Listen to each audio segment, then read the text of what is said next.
赵博士。哦，你是汪淼吧？我是叶老师的学生沙瑞山。幸会，幸会。这些全都是你们的仪器吧？啊，对，这些都是观测用的，不过跟我的项目没多大关系。来，进来。好，走。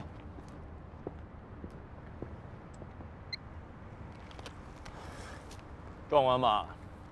可惜啊，都是聋子的耳朵。为什么呀？自打他们建成之后呢，在观测频段上就干扰不断。先是上世纪80年代的寻呼台，后来呢又是移动通信。那些需要米波综合孔径射电望远镜的项目啊，大部分都没有办法正常开展。应该会有解决的办法吧？解决？谁来解决啊？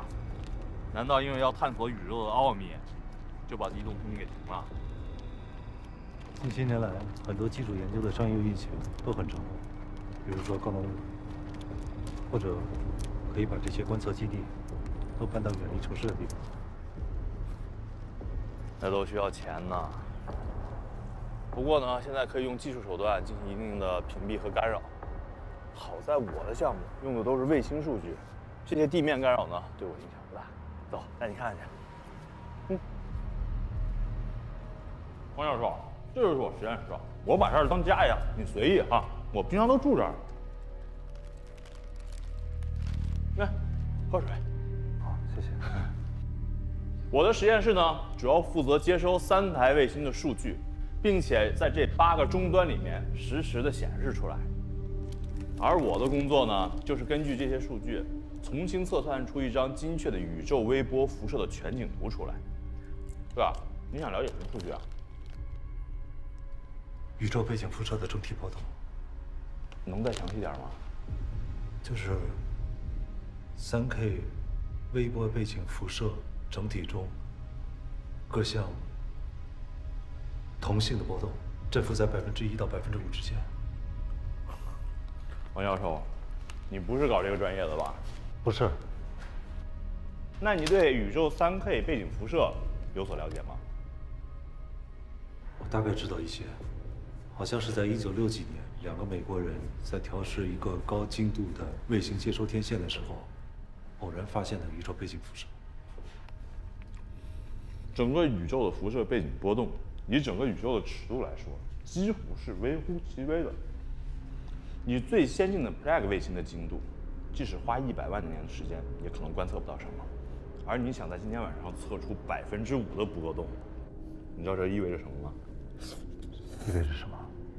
意味着整个宇宙像一盏坏掉的电灯一样不停地闪烁。你是在跟我开玩笑吧？我也希望这是个玩笑。你过来看，看。这是宇宙黑体的波动曲线，当然经过我们的换算之后，它基本上就是一条直线了。而这个误差就是整个银河系在运动时候的多普勒效应。如果假使真出现你所说的1%的振幅的波动，那么这条线它就会变成一条红色的线，而且整个波动也会在这里实时的显现出来。我敢跟你打赌，即使到世界末日，它还是一条绿色直线。如果要等到真的一条红色的波动线出来的话，可能要比等到太阳毁灭时间还要长。按照你这么说，确实不太可能。不过没关系，既然是叶老师嘱咐，那我们就观测呗，反正也不费什么事儿。要现在开始吗？要到凌晨1点。那快了，来，你先坐一下，我去设置一下自动储存。如果说，我是说如果啊，真的出现了什么波动，确实值得记录下来。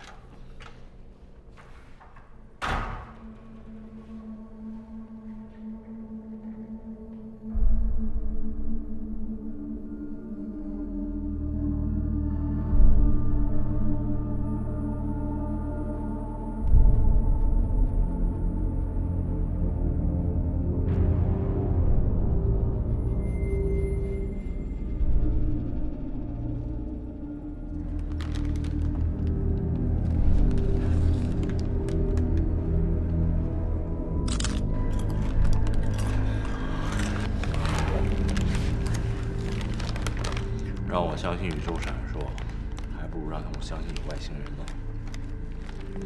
王教授，王教授，他把你吓的，吃薯片吗？不要。我那儿还有泡面跟火腿肠。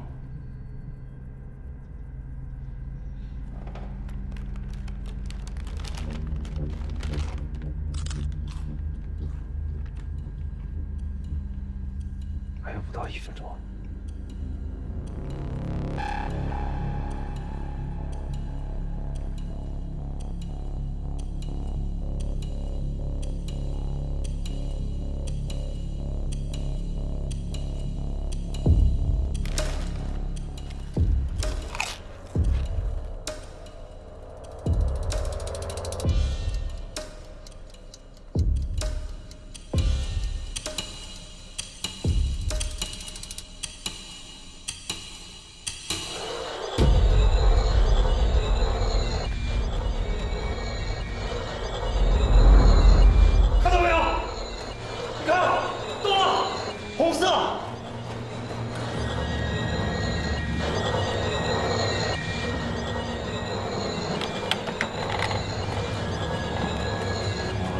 这应该是机械故障，没关系，我还有2颗卫星。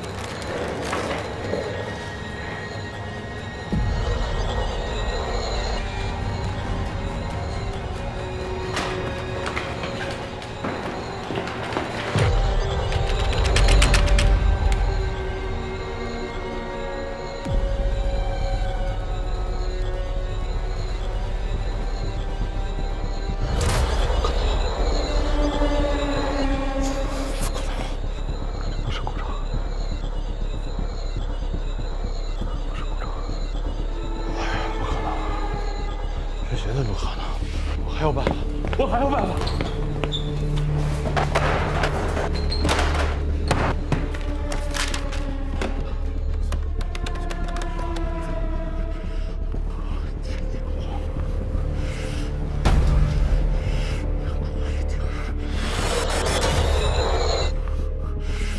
喂，是乌鲁木齐射箭观测所吗？这里是密云，现在马上给我把宇宙观测射线的数据发射到震撼终端上，快！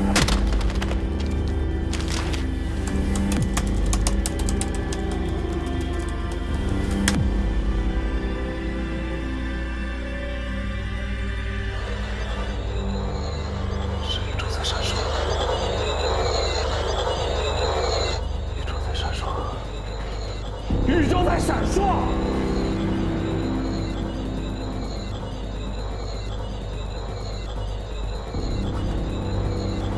那些曲线能打印出来吗？张博士啊，之前那些波形能打印出来吗？打印，打。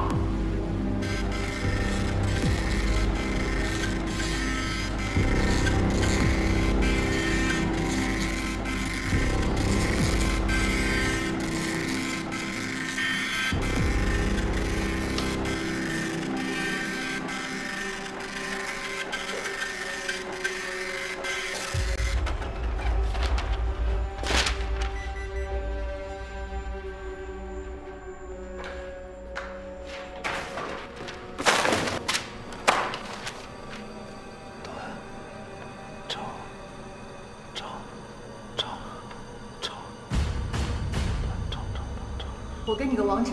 我4密码，你什么意思？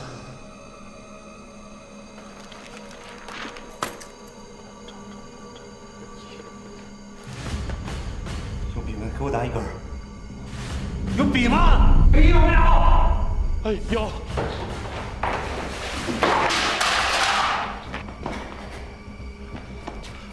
笔。拿着。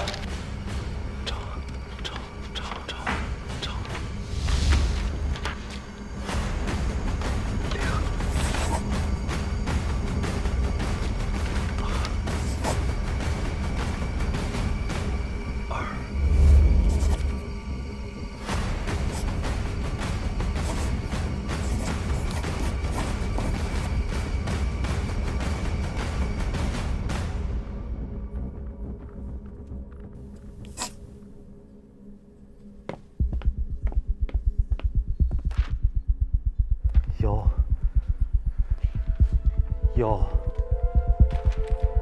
0、8、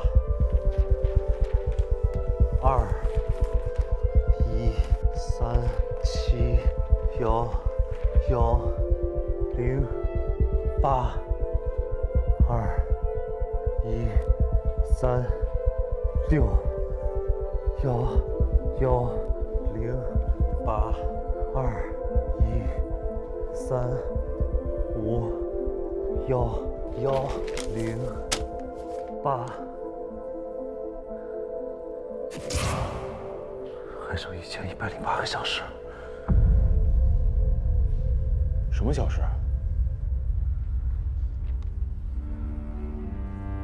那3天后，倒计时继续，凌晨1点到5点，整个宇宙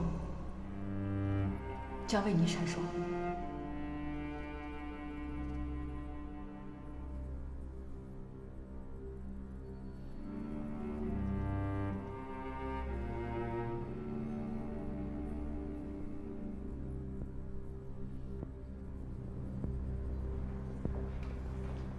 黄教授，57分钟了，还在闪呢。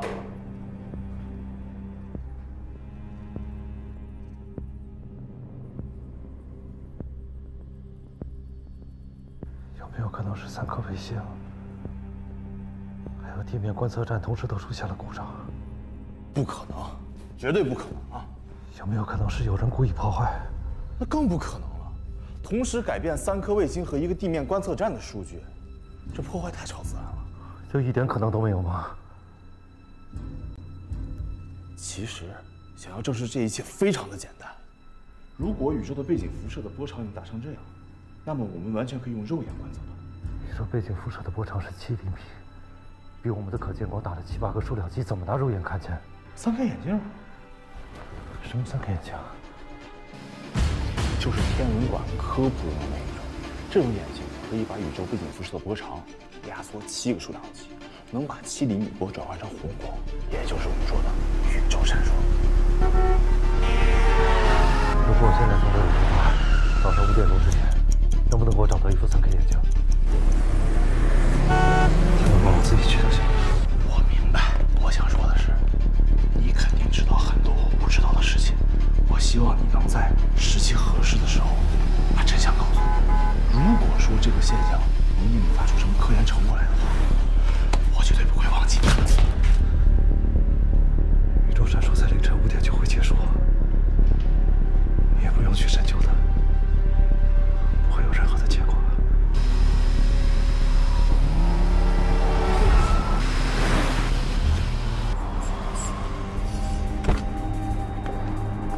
你好，沙博士让我过来。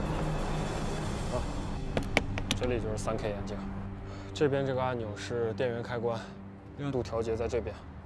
电池已经充满了，足够你看到天亮了。谢谢了。沙瑞山真是个神经病。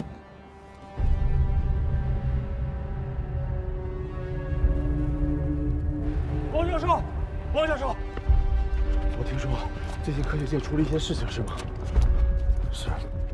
是轮到我们了吗？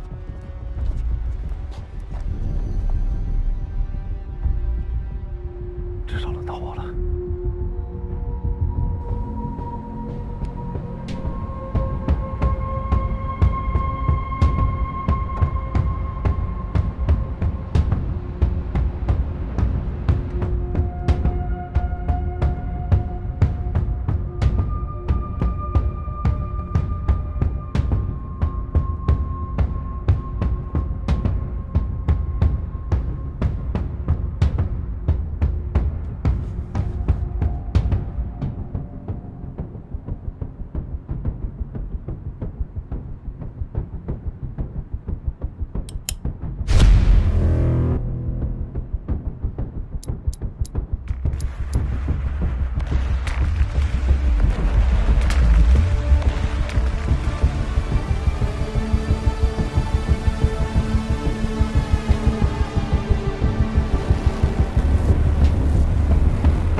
你？哎，别喊我！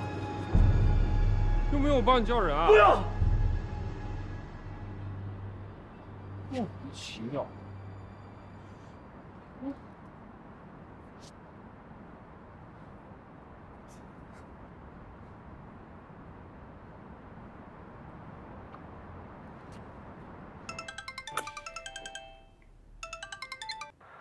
喂，倒计时的尽头是什么？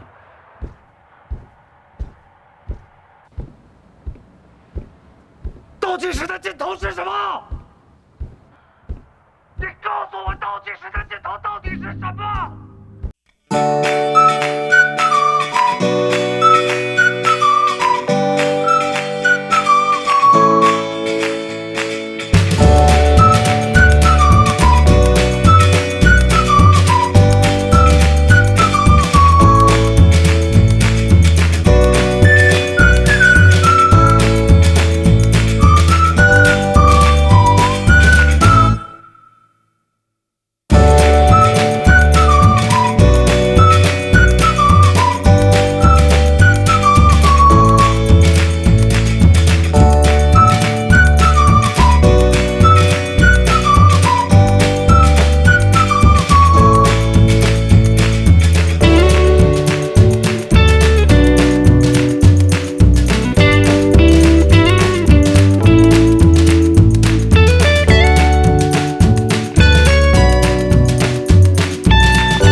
兄弟，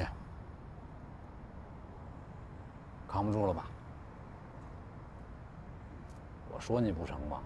硬冲6根脚趾头，你根本就不明白。我是太明白了。怎么着？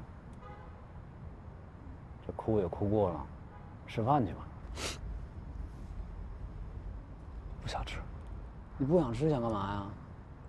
自杀呀？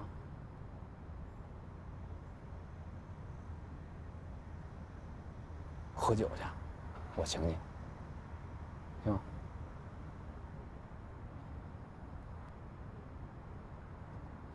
哎呀，走吧啊！我知道，你跟杨东他们不一样啊，走。你什么意思啊？我的意思是，你不敢自杀。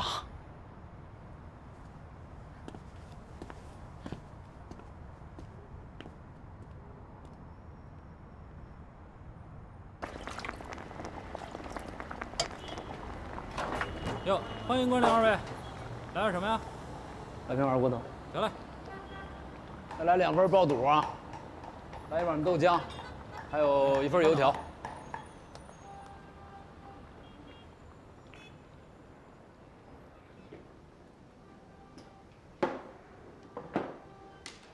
坐。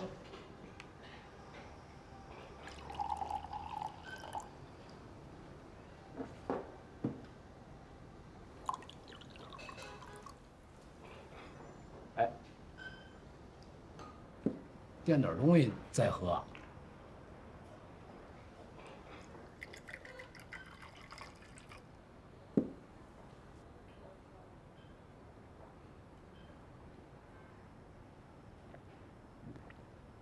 空腹喝容易迷糊。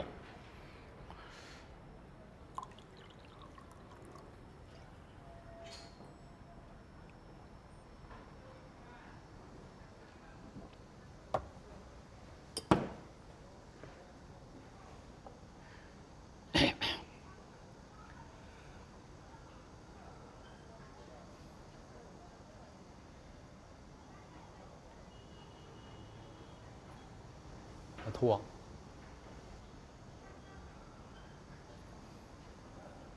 我之前骗你了，我的眼睛不是飞蚊症，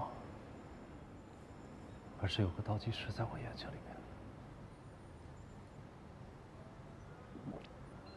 面。不想说点什么吗？说我病了，或者说我脑子有问题。我这样来找你，就不会怀疑你。二位，您的餐，请慢用啊。我之前跟申玉飞说起过，申玉飞说让我把纳米试验停了试一试。我照他说的做了，那个倒计时果然就消失了。鬼把戏！我开始也觉得是鬼把戏。所以我跟他说，我3年之后会重新启动纳米试验。有本事他就把倒计时打到太阳上，打到整个宇宙上。然后呢？他做到了？他真的做到了。就在他规定的时间，在他规定的尺度上，分毫不差的做到了。我去了设定天文观测台。看到了宇宙辐射的数据，后来我又去了天文馆，后来我又去了天文馆，我接了3K 眼镜，我看到了整个宇宙在闪烁，为了我在闪烁。你的意思是，宇宙在冲你眨巴眼儿？啊？就和我眼睛里的倒计时一模一样。扯淡！是真的。我看见了沙瑞山，看见了乌鲁木齐，也观测到了。那也是扯淡。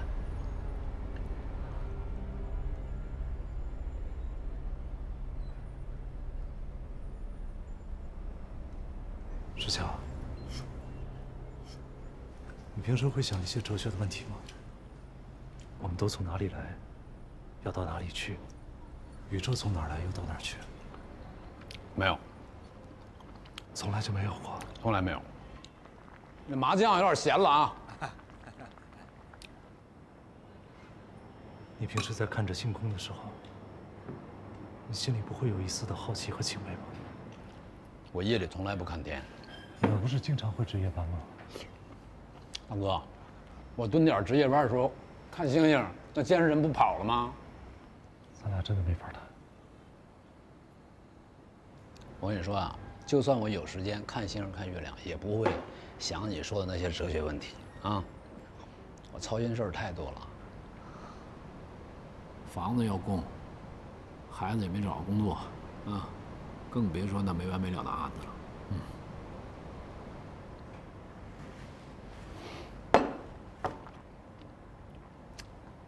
我跟你说，我呀，是一张嘴就能从嗓子眼儿看到屁眼儿的职场的，肯定领导不喜欢呀。退伍这么多年，混成这熊样，要不能干活，我早被人踹出去了。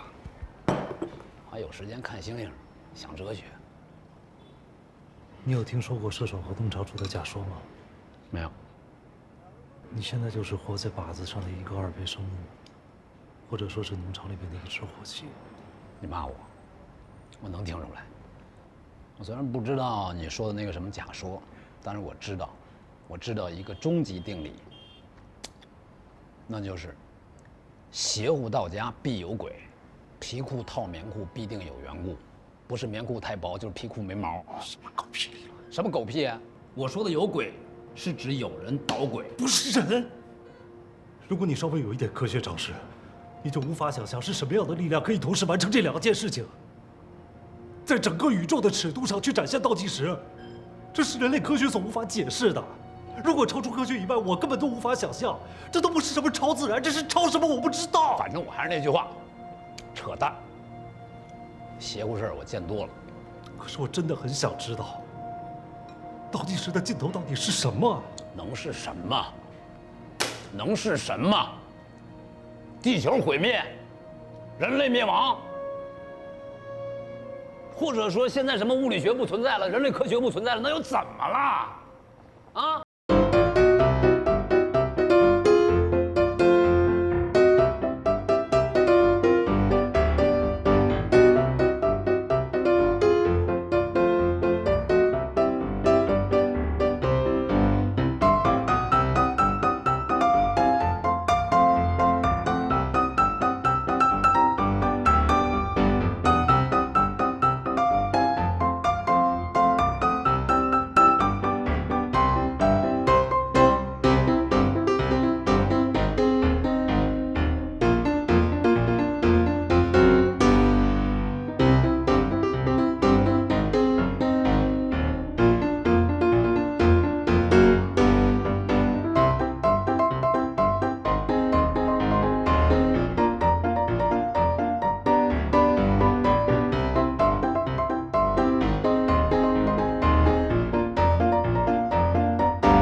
咱们俩是难兄难弟。我实话告诉你，我什么都不知道。起码在作战中心，我也是一个伙计。你知道伙计代表的是什么吗？不知道。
喂，喂，哪儿的？哪儿的？你往边上点，在楼上，往上看。啊，看见了。接住了。啊，哎，哎，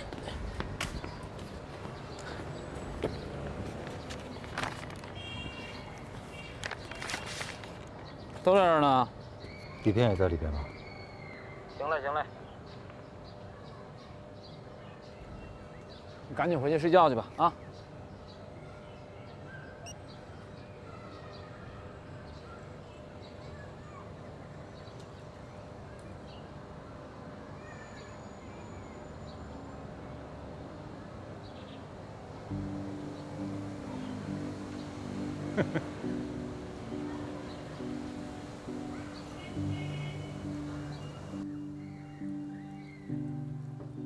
爸爸，你过来。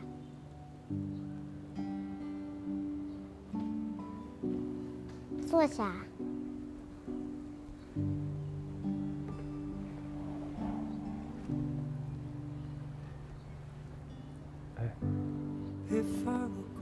妈妈说你眼睛不舒服，我给你看看。往左，往右，往上，往下。石队，我以前可真没发现您这么有耐心，跟一个这么疯的人还能越处越融洽呢。好，开车。哎，爸爸，我问你个问题，为什么藕不能多吃？因为吃藕丑。为什么东海的水这么好？不知道。因为有东海龙王。为什么东海的海鲜这么好？因为有东海龙王。不对，因为东海龙王有一个女儿叫小龙女。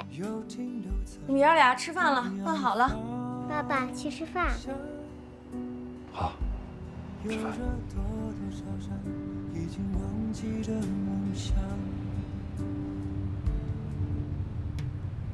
当整个宇宙它为你而闪烁，请别走。爸爸，你眼睛花了。当整个宇宙它为你而闪烁，请别走，因为是只为你闪烁。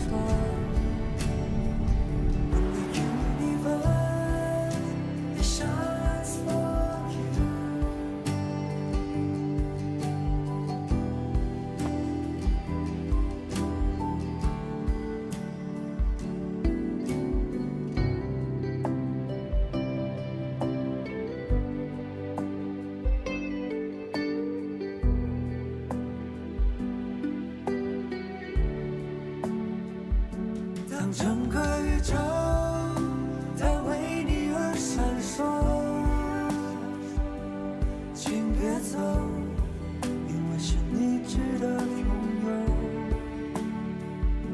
当整个宇宙它为你而闪烁，请别走，因为是只为你闪烁，只为你闪烁。爸爸，爸爸，爸爸，爸爸，爸爸，爸爸，爸爸，爸爸，爸爸，爸爸。老师又在问我啦，我们学校的讲座你去不去？什么讲座？就前几天跟你说过的，你是物理教授呀。我们的学校老师想请你去。物理。爸爸，你答应了吧？答应了吧？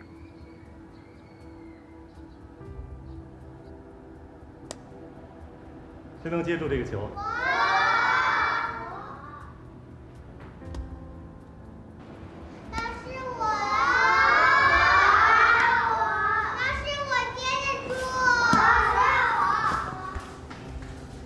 好，现在我想问你们，为什么每一次，不管我把这个球扔到多高的地方，它最终还是会落下来？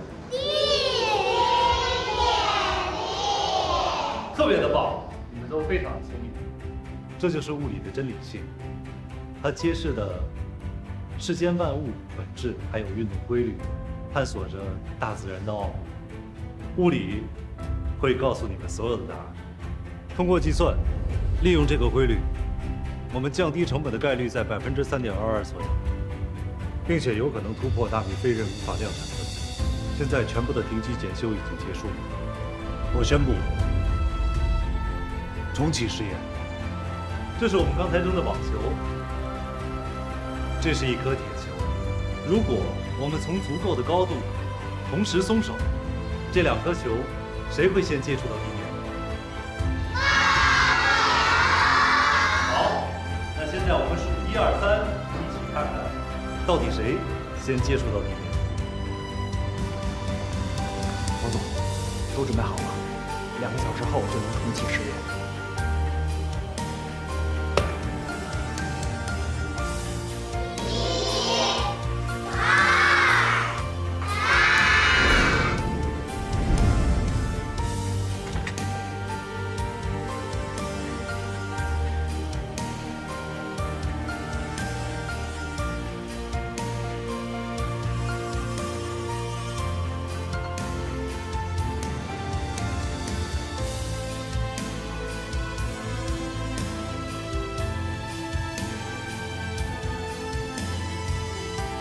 准备重启。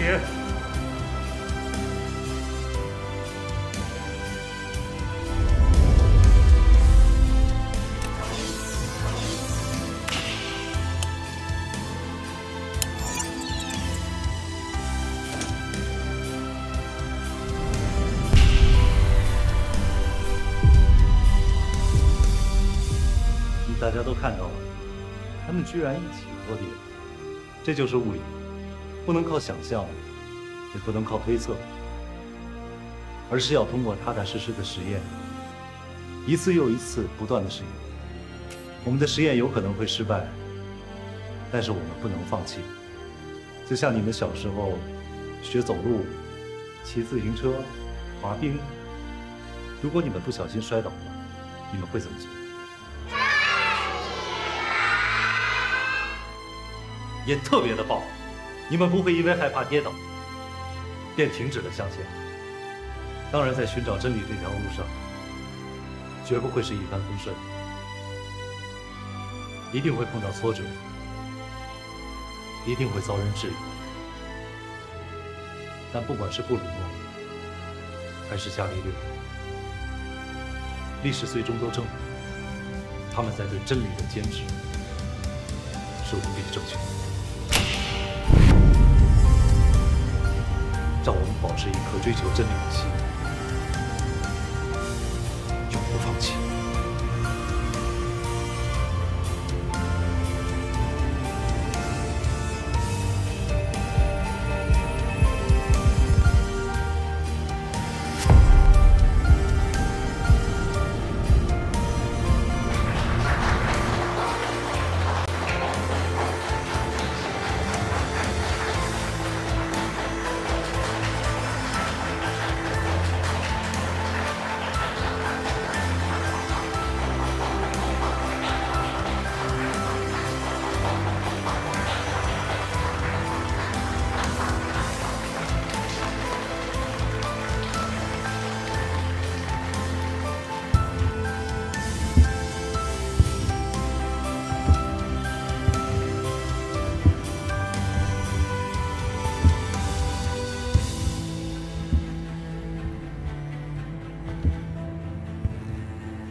干嘛呀？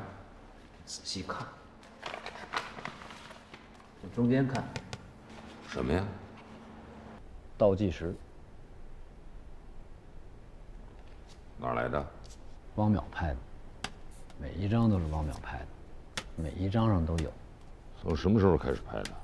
这是第一次，之前呢只是在照片上出现，现在呢已经发展到眼前了啊！就眼睛里看到的东西都有倒计时啊，天天在走。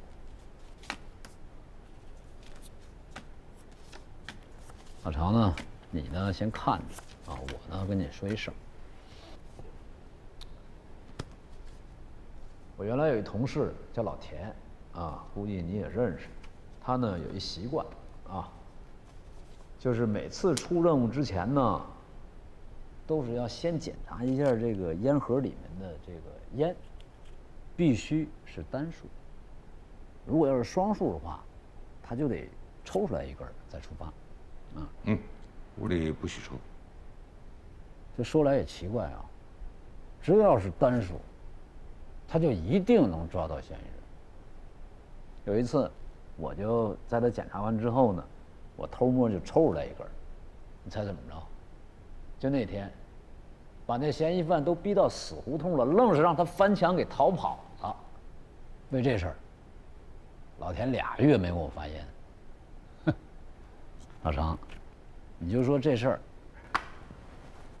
跟办案有没有关系？那这汪淼干了什么跟倒计时没有关系的事儿啊？汪淼关停了纳米实验，倒计时就消失了。我一直在说，邪乎到家必有鬼，但这次这鬼也太不一般了。你知道是谁让他关停实验的吗？申玉飞。我一个有心向佛的人，养鸡很奇怪吧？听说你以前最爱吃鸡。是啊，有个学生不知道我看破红尘了，来看我，居然带了几只鸡。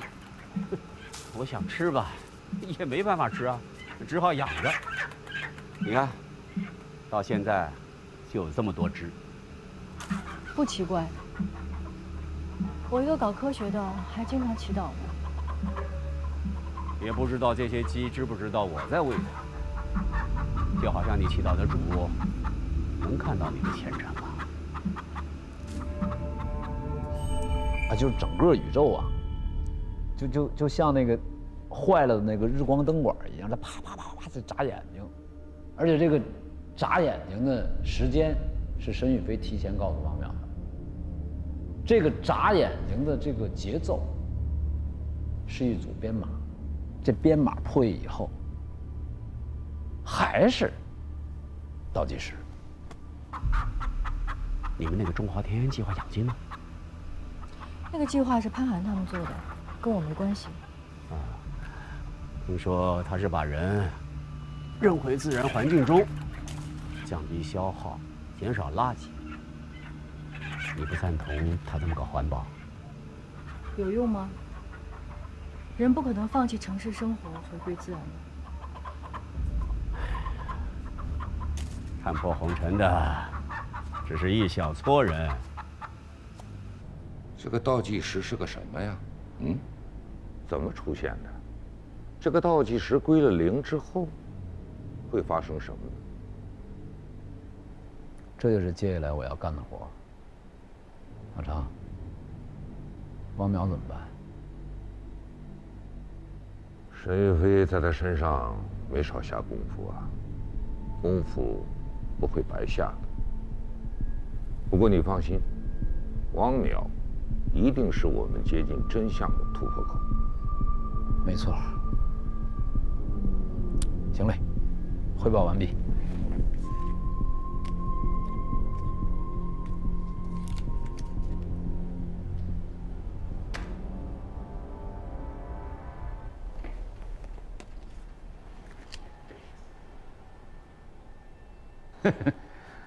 懂，给我留了个单数。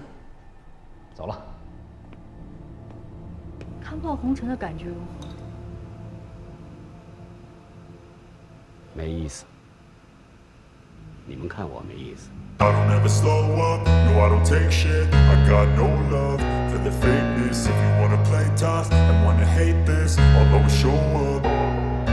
I don't ever slow up, no I don't take shit. I got no love for the fakeness. If you wanna play tough and wanna hate this, I'll always show up and make a statement. I don't ever slow up, no I don't take shit. I got no love for the fakeness. If you wanna play tough and wanna hate this, I'll always show up and make a statement. Everything I do so instinctive and so passionate. Every word I move so descriptive like an adjective. I got a vendetta against people who patented being negative when you should be getting after it. I got facts over tracks, this and that. Spitting slow, spitting fast. I could roast, I could gas. Think I'm okay at last, but I don't know if that can erase all the past. And the pettiness, a reflection of the emptiness. Hilarious, you think you're worth my time, you're delirious. Mysterious, because you hide behind a fake exterior. warrior, inferior. You know I'll always be a bit superior. Get off of me. This. 对不起各位，让你们久等了。最新消息，就在刚刚，亚洲战区新增了一例特殊案例。Another scientist suicide? 不，有人看见了倒计时。The countdown. You mean like the ones in the photographs? Were they printed? 不是打印出来的，怎么形成，现在还没确定。照片上也只是初步的形态。What do you mean? Are they projected or are there other carriers? 比较诡异，应该说是我们从未遇到过的情况。在他的视网膜上，什么卧底？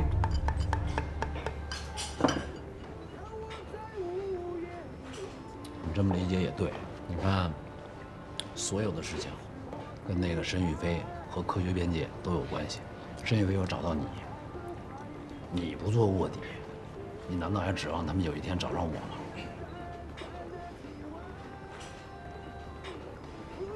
我之前认为科学边界只是一个学术组织，但是我现在对它有新的认识。什么不一样认识？我说不清楚。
曼飞在死之前也接触过陈宇飞。那按照你的意思，但凡是接触过陈宇飞的人，要不然就加入了科学边界，要不然就自杀了。不全是，你不还活着？所以你要加入。除了我之外，还有其他人活着吗？有。梁东他妈。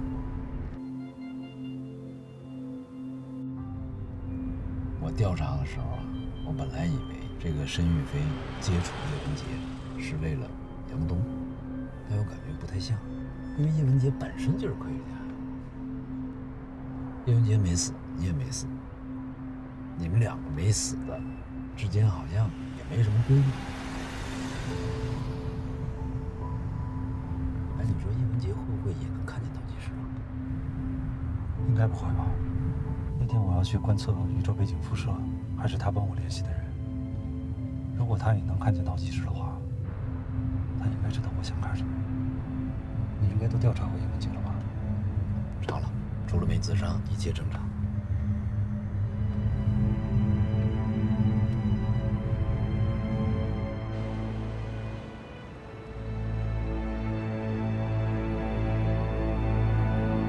这儿呢，以前是博物馆的仓库，空间很大，现在给你当办公室了。哦，仓库。嗯。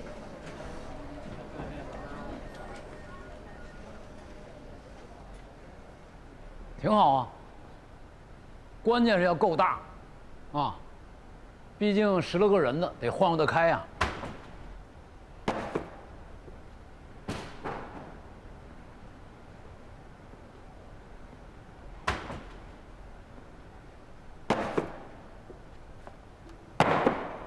哟，这干上了。首长，我介绍一下啊。哎，不着急介绍，人到齐了再介绍，要不一个一个挺麻烦的。齐了。徐彬彬，刑侦大队调来的，以一抵10。什么就齐了？怎么就以一抵10？你说以一抵10就以一抵10啊？老常你怎么这样啊？你这么大首长怎么能说话不算话呢？我什么事非得让你立字据才行吗？说完了吗？你不要是吧？我把人带走。走。等等，不能走，你必须把那10个人给我到位了，我才能放他走。我好歹得留个人质啊。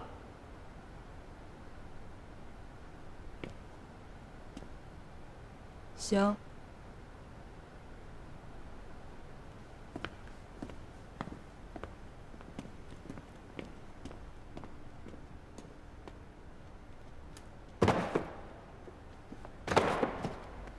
别干了！我跟老常要的是信息专家，不是打扫卫生的。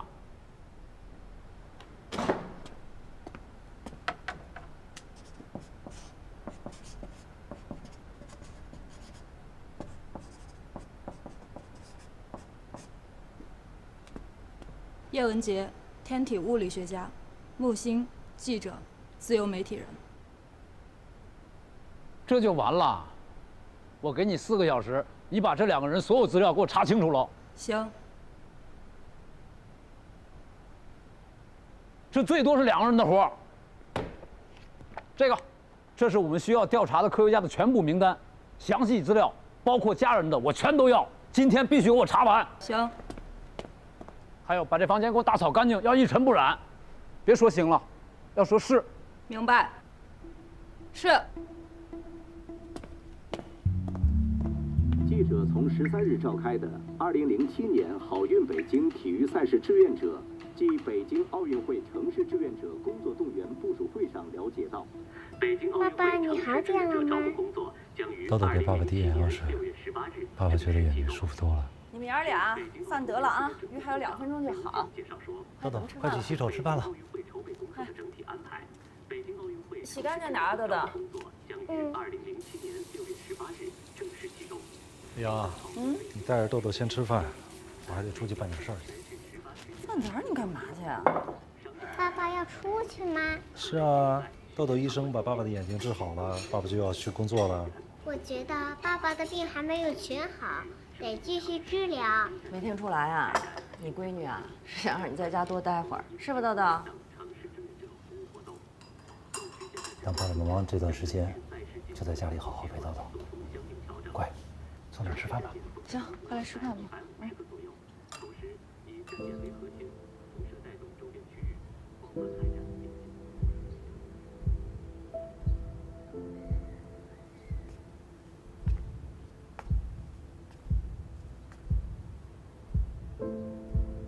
聊那鱼的时间差不多了，可以关火了。哪儿那么快呀？哟，这么准？你是秒表啊你？你啊，就是弦儿绷得太紧，时间观念太强，你这样对身体不好。今天正好约了一个老专家，不好迟到。叨叨，拜拜。爸爸再见。走了。好。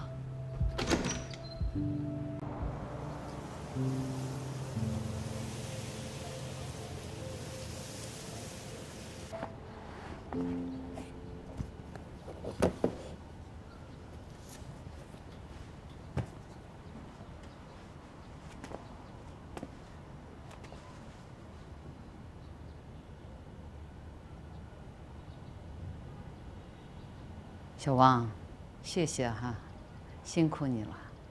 叶老师，您太客气了。好，谢谢。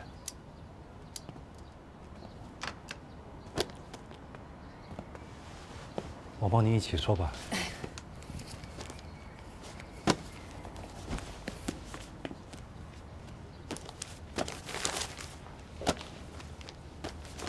哦，对了，叶老师。前些天我认识了一个科学家，他叫申玉飞，您知道这个人吗？有印象，可能是在哪个活动上见过吧。如果我要是没有记错的话，他应该跟你一样，也是研究纳米的。是。哦，对了，上一次你去观测站。沙瑞山给我打过电话，说你们看到了一些不太科学的东西。对，正好我还想请教您呢。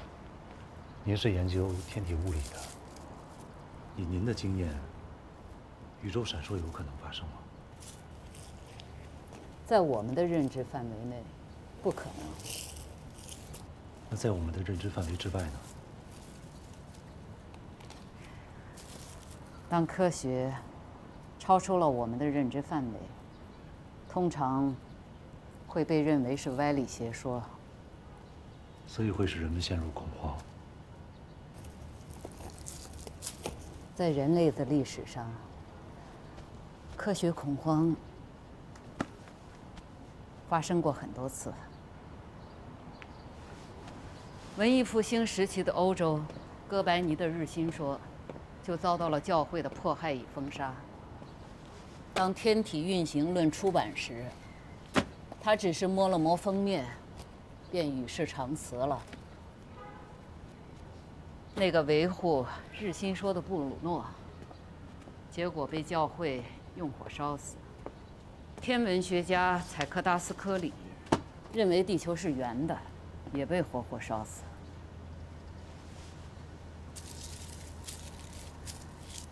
那些在我们今天看来是常识的理论，在那个年代，只会给人们引起巨大的恐慌。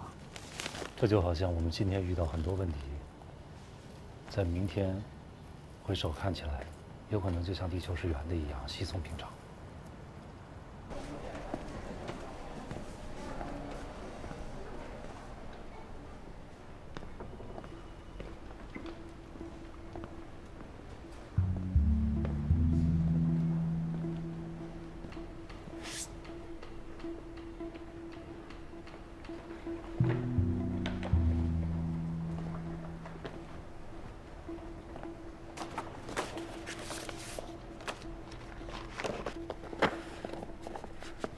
木星半年前刚回国做信息媒体，主要报道方向在科技和环保领域。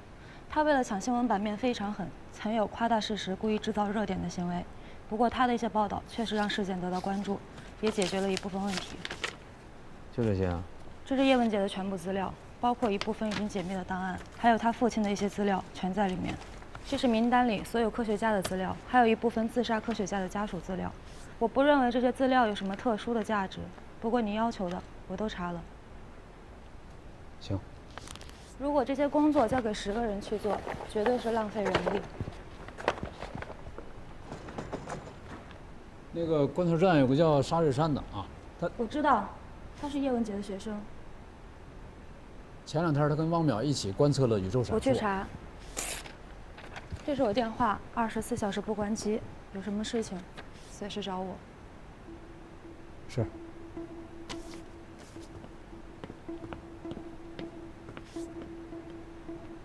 哎。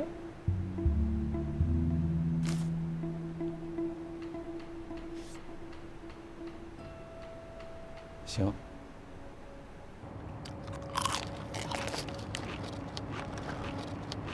你找谁呀？你就是沙月山。你怎么知道的？几天前汪淼教授来找过你，有几个情况我要向你核实一下。你谁啊？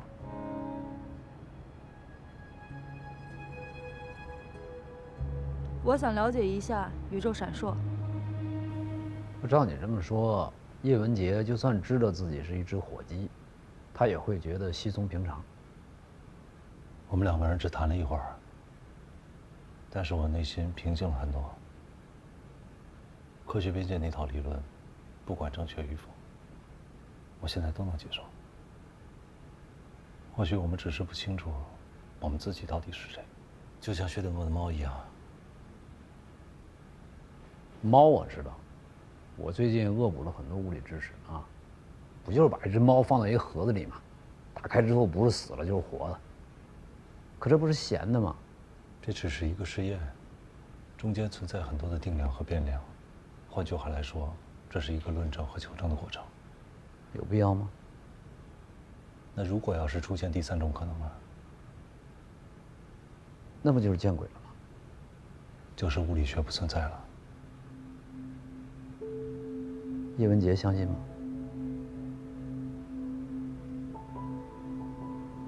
他相信我们的物理学有可能不存在了。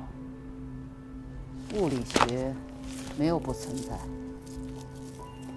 只是我们认为的物理学可能不存在。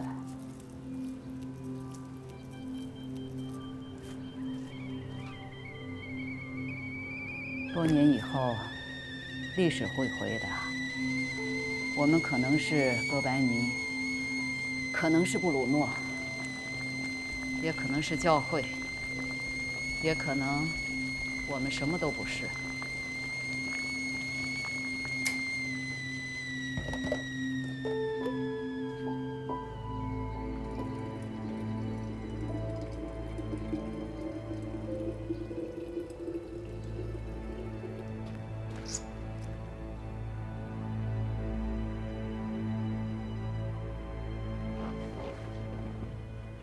走，我带你看看东西。走。所有的数据都没有问题，但是这不可能啊！就算是超新星爆炸，也不可能啊！如果是人为干涉呢？那更不可能。这么大的范围，北京和乌鲁木齐的观测站都观测到了。你知道这代表着什么吗？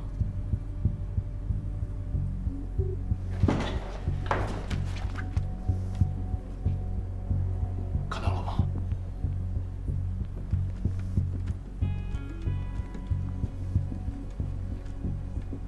看明白了吗？我现在正在对你观测这盏电灯实施人工干扰，这个在理论和实际上都是可行的。但是宇宙闪烁是怎么个概念？北京和乌鲁木齐接收到的观测信号来源于3颗观测卫星，你知道这代表着什么吗？什么？假如这是我们所居住的地球，这3颗呢是观测卫星。如果想要实施人工干扰，让整个宇宙闪烁的话，理论上需要在距离地球15万公里的地方建造一个宽度至少30万公里大的巨型片，才能呈现。你的理论科学吗？科学？你现在在跟我谈科学？这个尺度，不但蝙蝠侠跟钢铁侠办不到，就算是超人都不行。也就是说，就算是科幻都办不到。什么可以做到？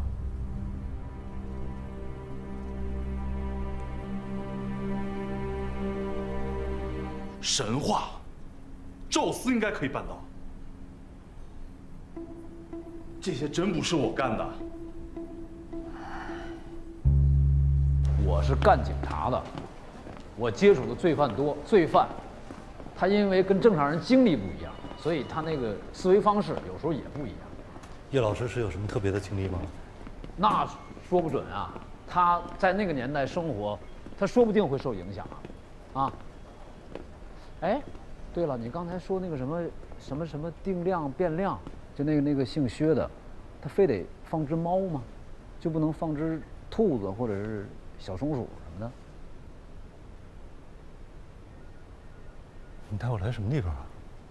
咱办公室啊，大吧？来，看看，一尘不染，啊！我今天叫你来，就是想让你好好看看和研究一下叶文洁的档案。好啊，叶老师档案在哪儿？那儿呢，就那个后羿射日下面，第一颗太阳下面。我这井井有条的，找着了吧？找着了。你边看我边跟你念叨着啊。叶文洁他爸爸是大科学家，反革命大科学家。当然现在已经平反了啊。你知道点他的是谁吗？他的亲闺女。叶老师啊？不是，叶文洁的亲妹妹叫叶文雪。这还不算什么，真正让他完蛋的，知道是谁吗？他老婆少林，啊，不是那个少林寺啊，姓邵名林，都在里面。哎呦，我也在想啊，当时这叶文洁是什么心情呢？嗯，叶文洁的妹妹叶文雪亲自带着运动领头的人，把自己的父亲带走，去对他论文中体现的思想内核进行问询。问询的关键阶段，叶哲泰的老婆少林也出现了，和叶文雪一起跟叶哲泰划清界限，这对叶哲泰造成莫大的精神打击。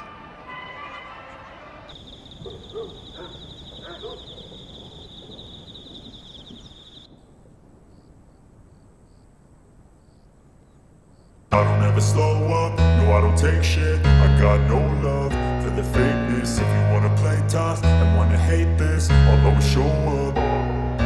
I don't ever slow up, no I don't take shit. I got no love for the fakeness. If you wanna play tough and wanna hate this, I'll always show up and make a statement. I don't ever slow up, no I don't take shit. I got no love for the fakeness. If you wanna play tough and wanna hate this, I'll always show up and make a statement. Everything I do so instinctive and so passionate. Every word I move so descriptive like an adjective. I got a vendetta against people who patented being negative when you should be getting after it. I got facts over tracks, this and that. Spitting slow, spitting fast. I could roast, I could gas. Think I'm okay at last, but I don't know if that can erase all the past. And the pettiness, a reflection of the emptiness. Hilarious, you think you're worth my time, you're delirious. Mysterious, because you hide behind a fake exterior. Inferior, you know I'll always be a bit superior. Get off of me, this ain't no humble brag. I want you to hear words, you can say them back. I want you to feel free from the chains at last, and to believe in what you got, it was built to last, yeah. Now that I've been put through hell, I never got anyone's help. I had to do it all myself. I don't ever slow up, no I don't take shit. I got no love for the fakeness. If you wanna play tough and wanna hate this, I'll always show up and make a statement. 所有的科学成果，都是广大劳动人民智慧的结晶。那些资产阶级学术权威，不过是窃取了这些智慧。这么多的物理名词，改个名字就可以了吗？任何飞扬的思想都会怦然坠地。现实的引力太沉重了。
真是没想到，叶老师还有这样一段经历。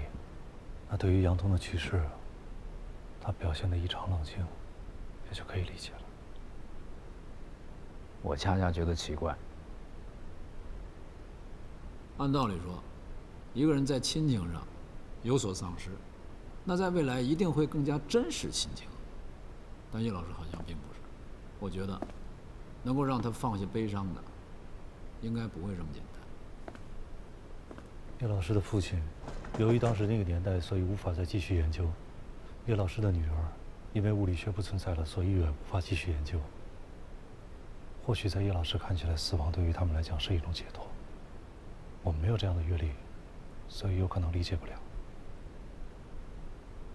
不对，叶老师说跟申玉飞交集不多，但我听他跟你说的话，并不反对科学边际的理论呢。我现在真是越来越看不懂叶老师了，啊？他跟你说什么？说科学界面临恐慌已经不是第一次了。是啊。在人类的历史上，科学恐慌发生过很多次。我们可能是哥白尼，可能是布鲁诺，也可能是教会，也可能我们什么都不是。他是不是让你做哥白尼？就算我想做哥白尼的话，我现在不是还是你的卧底吗？那你就放心的做哥白尼，有我给你保驾护航，保证你不会被烧死。被烧死？那人叫布鲁诺。那哥白尼呢？自然死亡啊。那有我在，我肯定让你哥白尼了。谢谢你啊。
日子。